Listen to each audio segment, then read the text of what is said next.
Olá, terceiro ano, Centro Educacional Fabrício Sampaio, aula de História, Geografia e Português, terceiro ano A e B, segundo bimestre, professora Sara Alecrim. Primeiramente, sejam todos bem-vindos. Seja bem-vindo à nossa aula, pegue o seu livro de História e vamos começar. Nós estamos ainda na unidade 4, em terras indígenas, e hoje nós vamos falar sobre os povos indígenas. O objetivo dessa aula é comparar de forma reflexiva as condições em que os indígenas viviam antes da chegada dos portugueses com o atual modo de vida desta população. Então, nós vamos entender toda essa panorâmica do que era essa relação, de como eles viviam na época do descobrimento. Antes disso, nós vamos relembrar a aula passada, continuando a falar sobre a chegada dos portugueses. Os portugueses chegaram em 1500, eles achavam que o Brasil era uma ilha, chamaram ela de Ilha de Veracruz. Eles tiveram um encontro pacífico. A primeira missa realizada no Brasil foi em 26 de abril de 1500. Eles exploraram o pau-brasil e a mão de obra indígena por meio do escambo, que eram aquela troca. Eles, no caso, ofereciam as matérias-primas daqui do Brasil, pau-brasil, plantas, frutos, e em troca eles recebiam alguns objetos portugueses, como facões, que era o que eles gostavam para ajudar na caça, espelhos, pentes, essas coisas. Os povos indígenas, página 44. Vamos lá para a página 44. A Carta de Caminha mostra que os portugueses descobriram a existência dos indígenas assim que desembarcaram de seus navios. Mas havia muito mais coisas que eles não sabiam. Acredita-se que no ano de 1500, aproximadamente, 5 milhões de indígenas habitavam estas terras. Os primeiros indígenas que tiveram contato com os portugueses foram os tupis. Eles viviam no litoral e falavam a língua tupi, que foi a mais falada no Brasil durante muito tempo, mesmo depois da chegada dos portugueses. Cada grupo indígena tinha seus próprios hábitos e crenças. Muitos povos eram inimigos e até mesmo guerreavam entre si. Assim, havia várias semelhanças entre eles. Observe a imagem do livro de vocês. Eles colocaram aqui: os rios eram muito importantes para os povos indígenas. Nos rios eles pescavam, tomavam banho, navegavam em suas canoas por muitos caminhos que são utilizados até hoje. Agora vamos olhar para cá para a imagem e vamos observar esse mapa. Observe a legenda. A parte que está cor de pele era do Tupi-Guarani. Do Gé, amarelo. Aruaque, também eu acredito, é um cinza. Caribe, já de azul, lá no norte. Pano, de rosa. Tucano, de laranja. Azul bem clarinho, charrua, e a verde, outros grupos. Os tupis-guaranis ocupavam a região costeira, do Ceará até Cananéia, em São Paulo. Os guaranis espalhavam-se pelo litoral sul do país e a zona do interior na bacia do rio Paraná e Paraguai. Em outras regiões, encontravam-se outras tribos, como nós acabamos de visualizar aqui no mapa. Essas tribos eram genericamente chamadas de tapuias, palavra de origem tupi, que quer dizer os índios que falam outra língua. Então, fora o tupi e o tupi-guarani, o tupi-guarani, as outras etnias indígenas, elas eram chamadas de tapuia. Eram outros povos que falavam outras línguas. O modo de vida. Os índios sobreviviam, como nós falamos, da caça, da pesca, do extrativismo e da agricultura. Nem esta última, porém, servia para ligá-los permanentemente a um único território. Eles fixavam-se nos vales de rios navegáveis, aonde existissem terras férteis. Permaneciam lá no lugar por cerca de 4 anos. Depois de esgotado todos os recursos naturais do local, eles migravam para outra região num regime semi-sedentário. Lembra que nós falamos lá nas primeiras comunidades, no nosso primeiro assunto, num dos nossos primeiros assuntos da nossa aula, que os nômades eles não ficavam no mesmo território por muito tempo. No caso dos índios também, eles utilizavam todos os recursos naturais, plantações, frutos, animais que eles matavam para comer, a pesca. Depois que se esgotava esse recurso, eles iam para outra região, num regime semi-sedentário. Suas tabas, que também são as aldeias, abrigavam entre 600 e 700 habitantes, levando em conta as possibilidades de abastecimento e as condições de segurança da área. Um conselho de chefes determinava o local onde elas seriam erguidas. Olha só como é que é a estrutura. São várias ocas, malocas, uma ao lado da outra, e aqui é um grande círculo que abrigava essa quantidade toda de pessoas. As aldeias eram formadas por ocas, cabanas, habitações coletivas que apresentavam formas e dimensões variadas. Em geral, as ocas eram retangulares, com um comprimento variando entre 40 metros e 160 metros de largura, entre 10 metros e 16 metros.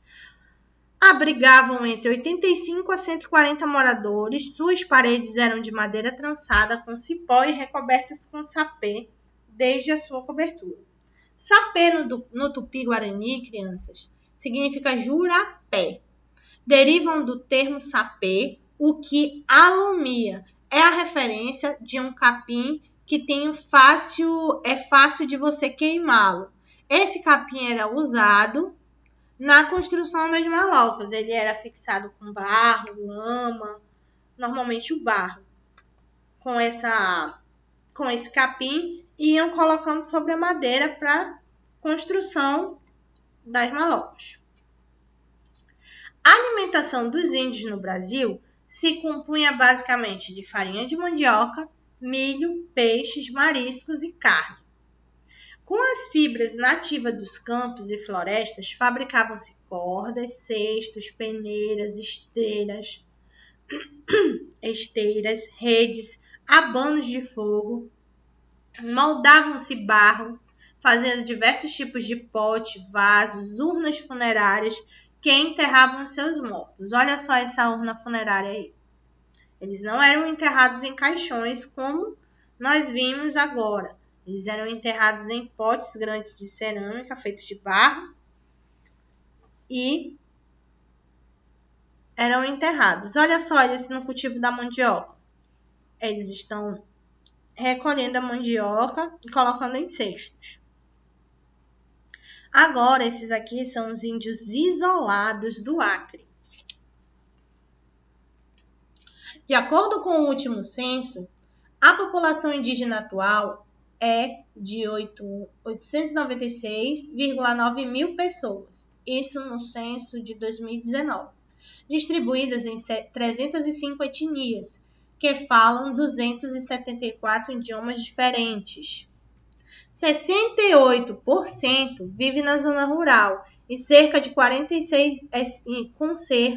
de 46 mil pessoas. A maior etnia é a ticuna, que habita na Amazônia, cerca de 37,4%, de acordo com a ONG Land is Life. Existem 28 tribos isoladas. Essa daqui é a tribo do Acre. Eles não têm contato nenhum com o ser humano. Essas imagens foram feitas de helicóptero, que com certeza estava sobrevoando, e os encontrou. Mas nenhum homem ainda teve essa oportunidade de chegar lá. 10 curiosidades sobre as tribos indígenas brasileiras. Primeiro, em sua maioria, as tribos indígenas possuem línguas próprias. Muitas palavras incorporadas ao português têm origem indígena, como cupim, mandioca, siri, jiboia, tapioca, samambaia. 2. Algumas tribos indígenas do Brasil ainda mantêm o hábito dos integrantes andarem nus ou com poucos acessórios no corpo. Outras já incorporaram as roupas do uso tradicional da população brasileira, como calça jeans e camisetas. 3. Muitas tribos usam adornos para ritos especiais e celebrações. Os adereços em geral são confeccionados com plumas de aves, pedras, bicos de animais e sementes. 4. As tribos mais isoladas alimentam-se basicamente da caça, pesca e agricultura. 5. As tribos indígenas tradicionais ainda mantêm a presença do pajé como líder espiritual da aldeia. Ele é responsável pela condução do povo, realiza rituais de cura e transmite a tradição e cultura dos antepassados, realiza rituais de cultura e transmite a tradição e cultura dos antepassados para os mais jovens. Já na sexta, o líder político e social é o cacique. Em geral, é eleito pelos membros da tribo. Muitos índios ainda vivem em nhocas, construções típicas feitas de madeira coberta com palha, que são compartilhadas por várias famílias. Olha aqui na número 5. Que interessante. Na número 6. Vamos repetir. Já o líder político e social é o cacique, em geral eleito pelos membros da tribo. Até no movimento indígena acontece essa eleição. Lembra que nós falamos da administração pública lá, que o prefeito ele é escolhido por meio do voto? Aqui também, o líder político e social, que é o cacique, ele é eleito pelos membros da tribo. Observe essas duas imagens. A primeira está mostrando os adereços, a diversidade, de adereços. E aqui os rituais. Diversidade indígena, enfeites, rituais, 305 etnias diferentes. Então, tem um leque de manifestações culturais desses povos. 8. Os índios pintam o corpo com formas geométricas feitas com tintas e corantes naturais coletados na floresta brasileira. A escolha das cores para a pintura corporal tem o objetivo de transmitir ao corpo a alegria das cores vibrantes. 9. Os índios utilizam-se de canoas para transporte e pesca nos rios. Cada grupo indígena desenvolveu sua própria técnica para construí-las, mas é quase unânime o uso de um só grande tronco lavrado a ferro e fogo. 10. Alguns grupos indígenas nunca tiveram contato com a civilização, como os que eu mostrei a foto anterior, e se mantêm isolados. Aqueles que fixam suas residências e os nômades que circulam por regiões diferentes. Atividade da página 45. Complete as frases. Número 1. Quando chegaram às terras que seriam o... Você vai dizer. Quando chegaram às terras que seriam o... Você vai completar. No caso, seriam o Brasil. Os tripulantes da esquadra de Cabral encontraram os indígenas, que nós falamos no início. Bem, antes da chegada de Cabral, acredita-se que existiam... Quantos indígenas existiam? Eu falei no início da aula e também tem no nosso texto. De indígenas habitando a terra que hoje formam o Brasil. Então, você vai completar. São 3 palavras que está lá no nosso texto. 2. Observe a ilustração.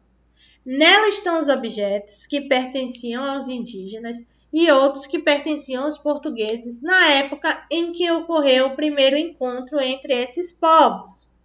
Circule de verde os objetos indígenas e de vermelho os objetos dos portugueses. Repetindo, circule de verde os objetos indígenas e de vermelho os objetos dos portugueses. Agora, eu vou mostrar para vocês um vídeo que fala sobre os indígenas tupis.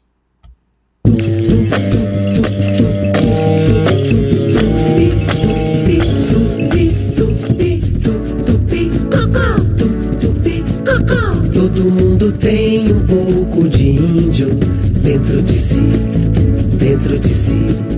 Todo mundo fala a língua de índio, tupi-guarani, tupi-guarani. E o velho cacique já dizia: tem coisas que a gente sabe, não sabe que sabe.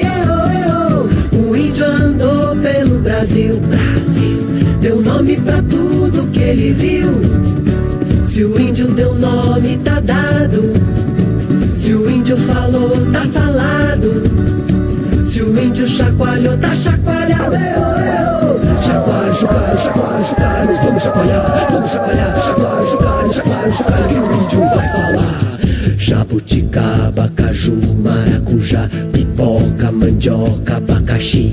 É tudo tupi, tupi-guarani.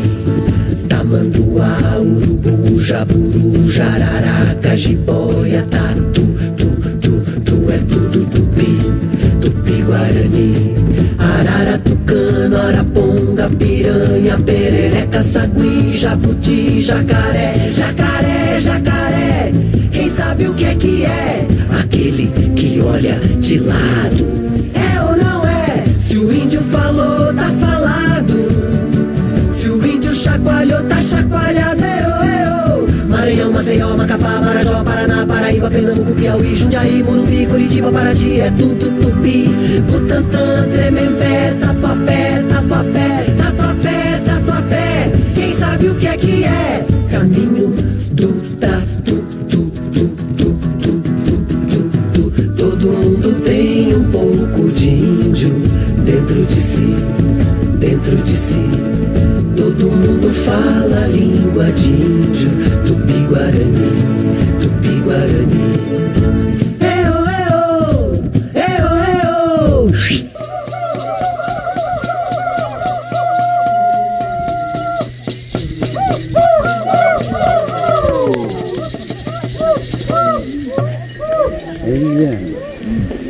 Voltando a falar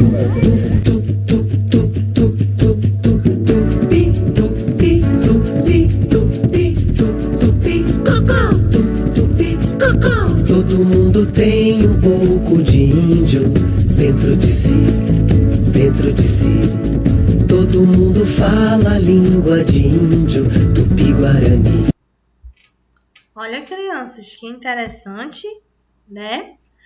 Nós falamos várias palavras tupi, como foi mostrado na música. Essa é a nossa aula de história de hoje. Obrigada. Façam o exercício da página 46. Deixa eu ver se realmente é a 46. Da página 45. Página 45 do livro de história. Agora, você vai pegar o seu livro e eu vou lhe dar um tempinho. Na página 167 de Geografia. É o início da unidade 4, Trânsito. Nós vamos começar a falar sobre o trânsito agora. Página 167 e 168. Pode ir lá pegar?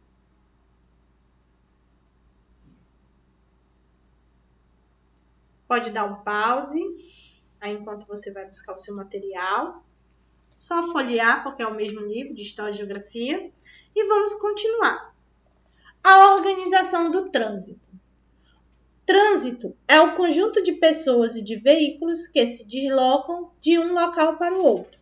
Repetindo, trânsito é o conjunto de pessoas e de veículos que se deslocam de um lugar para o outro. Você pode pegar o seu marca-texto e passar em cima desse primeiro parágrafo. Trânsito é o conjunto de pessoas e de veículos que se deslocam de um local para o outro. É cada vez maior o número de pessoas e veículos nas ruas da cidade, o que demanda soluções para problemas cada vez mais urgentes, como o tempo de deslocamento, a dificuldade de acesso aos bairros, a intensificação da poluição do ar, certo? Olha só, para organizar o trânsito, há os semáforos, as faixas de segurança, de sinalização, agentes de trânsito. Devemos estar atentos a todos eles. O semáforo, ele tem 3 cores, observe aí. Vamos lá, vermelho, amarelo e verde. O vermelho está dizendo pare. O amarelo, atenção. E o verde, ele está dizendo siga. Cada cor indica um comando. Vermelho, pare. Amarelo, atenção. E verde, siga. Agora vamos para a página 168. Direção defensiva. Vamos entender o que é a direção defensiva. É dirigir de modo a evitar acidentes de trânsito, apesar das ações incorretas de outros e das condições adversas. Então, vamos lá. Já falamos do semáforo, agora nós vamos falar as faixas de segurança. As faixas de segurança ou faixas de pedestres são pintadas no chão das ruas na cor branca. É por elas que devemos atravessar. Mas preste atenção, não é porque a faixa está lá branca que você vai sair atravessando na hora. Você tem, normalmente na nossa cidade, tem um botãozinho, a gente só pode atravessar quando o sinal está verde para nós. Quando ele está vermelho, ele vai ficar vermelho, aí vai parar, aí que você vai poder atravessar, porque o sinal verde é para siga, para os carros seguirem. Repetindo, quando o sinal ficar vermelho, você pode passar. Caso você esteja na faixa de pedestre e não tenha um sinal, você vai ter que primeiro esticar sua mão, verificar se todos os carros pararam para você poder atravessar. Ok? As placas de sinalização estão espalhadas por toda a cidade e cada uma tem um significado. Elas servem para organizar o trânsito de veículos e pedestres. Já os agentes de trânsito orientam os pedestres e os motoristas. Devemos respeitar os sinais de trânsito para evitar acidentes. Muitas vezes ocorrem acidentes com veículos e pedestres nas ruas, avenidas e estradas porque elas estão mal sinalizadas ou porque os pedestres e motoristas não respeitam a sinalização. Observa. Lembra que eu falei? Olha aqui o semáforo na primeira imagem. Parou, ficou vermelho. E a mãe com a criança está atravessando. Olha aqui, ó. 2 crianças correndo atrás de pipa e os carros passando e eles passaram no meio dos carros. Isso está errado. Para evitar acidentes, devemos atravessar a rua apenas se o sinal estiver fechado para os carros, no caso o sinal vermelho, atravessar na faixa de pedestre. Antes de atravessar a rua, olhar bem para os 2 lados e verificar se não há nenhum automóvel em movimento. Não entrar em veículos em movimento e nem sair deles em movimento. Só pode sair, descer do ônibus, sair do carro, descer da moto quando todos esses veículos estiverem parados. Não colocar as mãos e os braços e a cabeça para fora dos veículos em movimento, porque isso ocorre vários acidentes. E nunca correr atrás de bolas ou pipas em vias públicas, ruas, avenidas e estradas. Por quê? Porque muitas das vezes os carros estão em alta velocidade e podem lhe machucar, podem lhe bater. Agora nós vamos para a atividade no caderno de geografia. Escreva no caderno 3 atitudes que você e as pessoas responsáveis por você praticam no dia a dia para garantir a segurança no trânsito? Repetindo, escreva no caderno 3 atitudes que você e as pessoas responsáveis por você praticam no dia a dia para garantir a segurança no trânsito. Não esqueça de colocar a data dessa atividade, ok? Coloque lá no caderno de geografia. Lembre que o caderno de história e geografia eles são juntos. História está na frente. No meio do caderno ele está divididinho lá. Tem geografia. Agora eu vou colocar para vocês um videozinho sobre o trânsito. Vamos lá.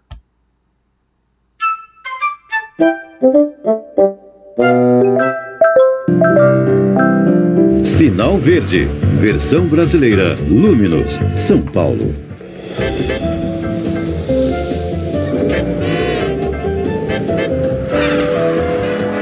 Guardas de trânsito.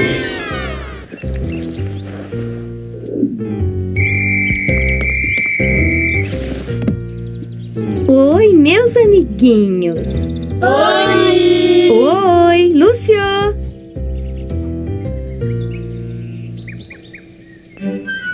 Bom, parece que o Lúcio vai perder a aula de hoje. É uma pena, porque é um assunto muito interessante.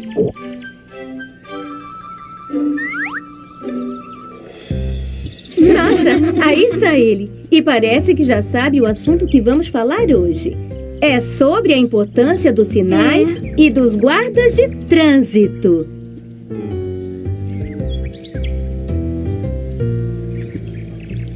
Vamos, pare de brincadeira. Tire o chapéu e venha me ajudar com a classe. E para controlar o trânsito, existem sinais pintados no chão. E nós temos, como exemplo, as faixas de pedestres. Que é onde nós sempre Devemos atravessar a rua. Muito bom!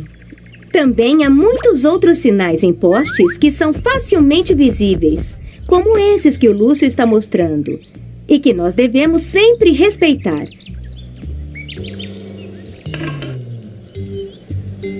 Certo, Lúcio? E também temos os nossos amigos semáforos, que com suas luzes indicam tanto para os motoristas como para os pedestres o momento certo de atravessar a rua, porque nós sempre devemos prestar atenção aos sinais que os semáforos nos mostram. Mas, acima de tudo, nós sempre devemos prestar atenção aos sinais dos guardas de trânsito, porque eles são os únicos que sabem o que está acontecendo na rua a cada momento.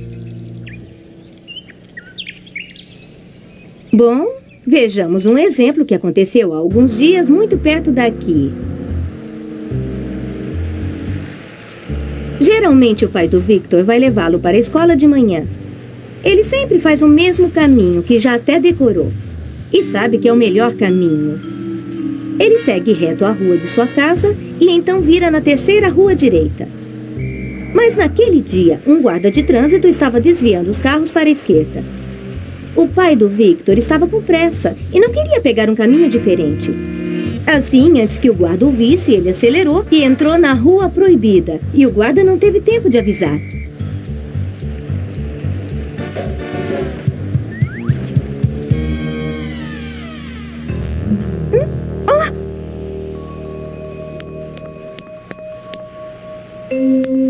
O pai do Victor agiu muito mal. Quebrou o carro e ainda teve que pagar uma multa, não é, Lúcio? E na rua havia um buraco. E o guarda de trânsito estava lá justamente para que ninguém entrasse nessa rua. A missão dos guardas é fazer o trânsito circular da melhor forma possível, ajudando os motoristas e pedestres. Bom, naquele mesmo dia, logo depois, enquanto esperavam um caminhão de reboque para saírem do buraco, Carla e sua mãe passavam por ali e o guarda de trânsito indicava que elas deveriam seguir pelo desvio.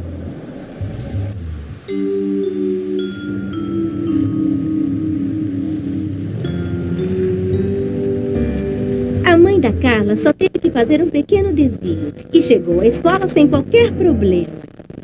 Para o nosso próprio bem, nós devemos seguir sempre os sinais indicados pelo guarda de trânsito. Exatamente como fez a mãe da Carla. Que, aliás, merece... o sinal verde do Lúcio! Bom, por hoje é só, amiguinhos. E lembrem-se, se seguirmos os sinais dos guardas de trânsito... e com segurança!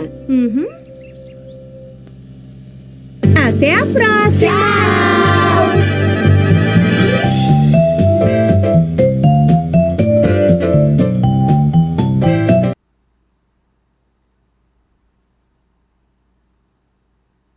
Olha lá, amiguinhos.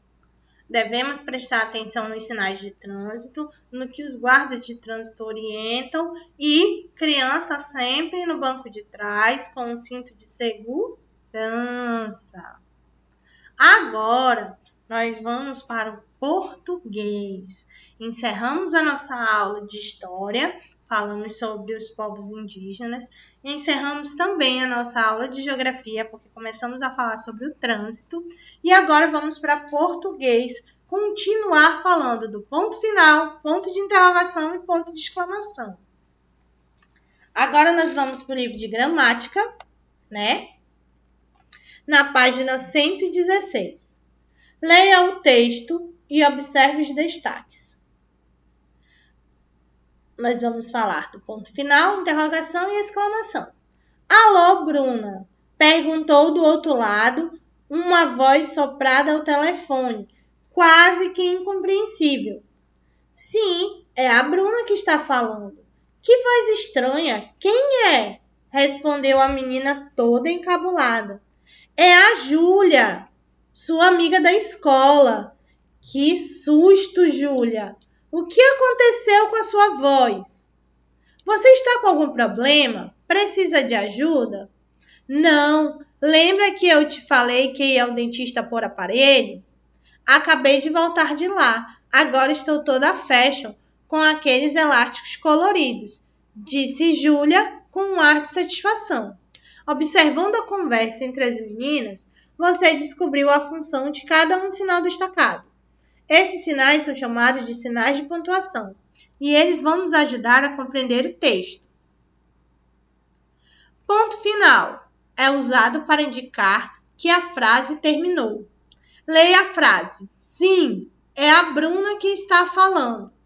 Essa frase termina com um ponto final que está destacado na página 116, como também aqui no nosso exemplo.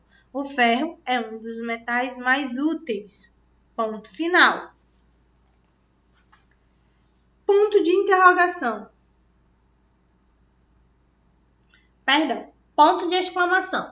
É usado quando queremos demonstrar alguma emoção ou algum sentimento, como medo, espanto, surpresa, alegria, dor e tristeza. Leia a frase. Que susto, Júlia! Essa frase termina com um ponto de exclamação, como que está aqui na nossa tela. Ponto de exclamação. Estou presente quando se deseja exprimir, expor, surpresa, receio, admiração, etc. Oh, é horrível! Não posso mais! Observe todos os pontos de exclamação que estão no texto, na frase. Ponto de interrogação. Ponto de interrogação é usado quando queremos fazer algumas perguntas. Leia a frase. Alô, Bruna? Essa frase termina com um ponto de exclamação. Como te chamas? O ponto de interrogação serve para eu fazer perguntas diretas, ok?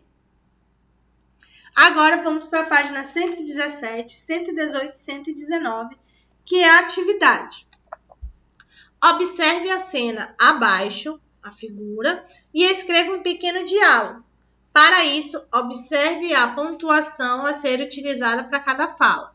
Temos aqui o diálogo entre um menino e uma menina, e no final nós temos o ponto de interrogação. Então, você vai criar uma conversa entre eles, sendo que a primeira é uma pergunta, a segunda é uma exclamação, aí as duas últimas são o ponto final. Você vai criar uma conversa que nem está aqui da Bruna e da Júlia. 2. Pontue corretamente a cantiga abaixo, usando ponto final, ponto de interrogação e ponto de exclamação no final das frases. Corre cutia na casa da tia, corre cipó na casa da avó, lencinho na mão caiu no chão, moça bonita do meu coração. Pode jogar, pode, ninguém vai olhar, não. Isso é um pequeno texto, uma cantiga, que você vai pontuar corretamente utilizando ponto final, ponto de interrogação e ponto de exclamação. Já na página 118, nós temos a ortografia. Palavras com X ou CH. Circule de vermelho os objetos que têm em seu nome a letra X e de azul os que têm CH. Repetindo, circule de vermelho os objetos que têm em seu nome a letra X e de azul os que têm CH. Você vai olhar a imagem e vai dizer com X vermelho, com CH azul. Perdão, gente, eu expliquei. Tá certo. Novamente, circule de vermelho os objetos que têm a letra X e de azul os que têm CH. X, vermelho, CH, azul. Você vai circular os objetos que têm X de vermelho e de azul os que têm CH. E embaixo você vai colocar os nomes com a letra X e os nomes com a letra CH. Já na número 2, você vai completar com X e CH e depois vai escrever a palavra correta aqui ao lado, ok? Na terceira, você vai escrever o nome das imagens. Você vai olhar a imagem e vai escrever o seu nome embaixo. E na quarta, você vai ordenar as sílabas e escrever a palavra correta. Lembra que quando a gente vai ordenar as sílabas elas estão embaralhadas, elas estão misturadas e você vai organizá-las e escrever novamente, ok? Bom, gente, encerramos a nossa aula de História, Geografia e Português. Obrigada pela presença de todos e até a próxima aula.